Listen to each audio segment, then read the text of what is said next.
Hey guys, Chris Birch here. This is a video that I've been promising a lot of people that I was going to do for quite a while. Just talking through my KTM 1290 SuperAdventureR.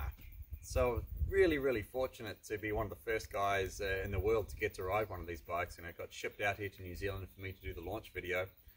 And since then I've done quite a lot of Ks on them. I've just come back from Australia, where I was riding another 1290 SuperAdventureR over there. We did well over 2,000 kilometers of off-road riding over there. So it's starting to get a really good feel of what these new bikes are like. The big difference between this one and the old one is that lower center of gravity, you know, the more maneuverability, the weight lower due to these fuel tanks. It makes such a big difference. Where I really noticed it, and I got the chance to, in this ride in Aussie, to jump between the 1090, the old 1290 and this one, is you come out of a corner, maybe you've got a bit of a slide on and you get a quick increase in traction and the bike kind of wants to stand up and fidget or something. With the older style bikes, with all that fuel up the top here, when they bite in like that, you could really feel that weight starting to pull you around, and it was much bigger rider inputs to try and correct that sort of stuff. This bike just doesn't do it. The chassis is a lot more stable, so bumps and impacts that would have got the older chassis, the 1090, that sort of thing, fidgeting around, getting a bit nervous, this bike just plows straight through. I can't tell you from an engineering point of view why that is, but that's what I'm feeling on the trail. I can be more relaxed going over the rough terrain on that bike. Sorry, on this bike than I could to the old ones. The suspension, it's no 890R. Those 890, 790 suspension is on a whole nother level. You can't charge into stuff like you can do on that bike. You know, you have to respect that this is a big, you know, 1290, bigger, heavier class motorbike. So hitting those big jumps, big holes, I do have to slow down for them more than I do on my 890. I do have to help the bike through that a bit more. I can't just smash into it. But I'm also getting attacked by bumblebees. But the trade-off for that is I've got this amazing V-twin engine, so much torque, so much power, and you know, going from 40 to 140 in fourth is incredible. You know, you can ride, you know, for half an hour at a time without really going anywhere near the gearbox. You just got all that smooth torque V-twin power, and that's where maybe it loses out to the 890 in terms of suspension. That's where it wins on the 890 in terms of that broad spread of power, that extra torque of the V-twin engine.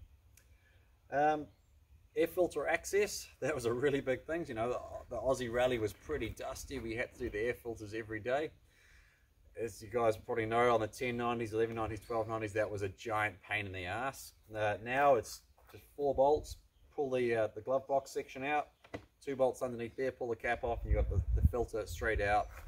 It's not tool free, but it's like a quarter of the job of what the old bikes were. So that's a really nice thing, and something you notice on those multi-day rides. And you know, I think we got to like day 3 or 4, and you could see the guys on the 1090s. So, okay, now it's time to change the air filter. Tank off, messing around. You know, I was already drinking my first beer and chilling out in the sun. Yeah. What else we got? The electronics. That's a huge advantage. You know, rally mode's awesome. Being able to dial up and down the amount of traction control assistance you have as you're riding along. So I did that whole KTM rally and the whole thing in rally mode. I'd wind the slip up when we got onto the tar roads, onto the asphalt roads. Keep the bike, you know, it's a high horsepower, high torque bike, riding knobbly tires and getting onto it on the tar. I want that traction control to help me out. I don't want my back end stepping out aggressively on the tar. It's not what I'm into at all. Get onto the off-road, wind it down without having to slow down, dial it in. And I probably did most of the rally in about 4 or 5 on the traction control, so about half the traction control assistance. And it just, you know, just helps you out every now and then, looks after the bike. And then if I want to do something really silly like wheelies and great big skids, just quickly press a few buttons, wind it down to 1 as I'm going along. Rally mode has been an absolute game changer on these bikes in terms of the rider experience. Yep, seat height being a lot lower, that makes a big difference. You know, it is a big bike. It's a really big bike. So being able to get both feet square on the ground is super important. For me personally, I think I'll get a slightly higher seat, a bit more gap between the foot pegs and my seat. You know, I'm a reasonably tall guy. The angle on my knees is a little tight, but it's a lot easier to make a low bike taller than a tall bike lower. You know, a little bit more padding is way nicer than having to carve out padding to try and get, you know, shorter guys' feet on the ground. You know, getting your feet on the ground, you know, it's a big confidence factor, you know, especially when you're talking about taking big bikes off-road.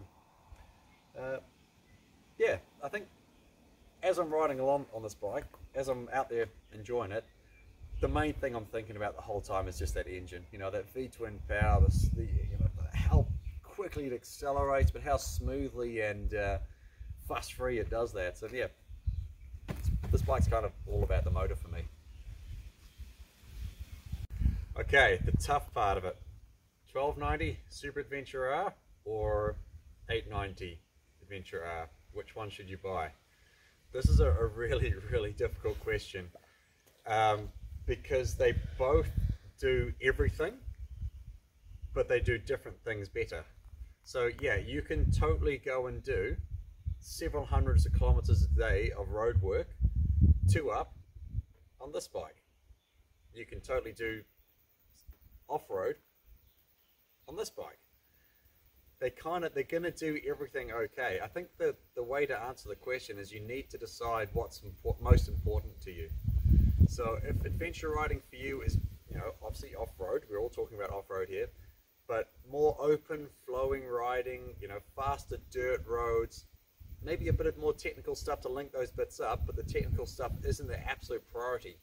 Faster, covering the ground more sort of off-road, with that potential for touring, and really, you know, wanting that big, powerful engine, this is your man. If adventure riding for you is trying to find those really difficult, out-of-the-way places, trying to find the most challenging terrain, the most off-road you've got, the 890 is probably one for you as well. Again, I'll happily put Monica on the back and do hundreds of kilometers in a day on this bike. It's still an 800. It's still a, you know, a twin cylinder, very powerful bike with heaps of torque. It'll do that just fine. But the 1290 will do it without having to go anywhere near the gear lever. So it gets really confusing because the bikes are both so capable and so refined now that there's not really a wrong answer for any situation. I think the big thing is kind of to focus on what's important to you. I guess so to try and summarize it. Big distance, lots of smooth, easier, not easier, but you know, faster flowing off-road. This is probably the guy. More technical, dirt bike focused, you know, that's what's important to you. This is probably your guy. Either one's going to do it both. I know that probably hasn't helped you at all, but that's my honest opinion.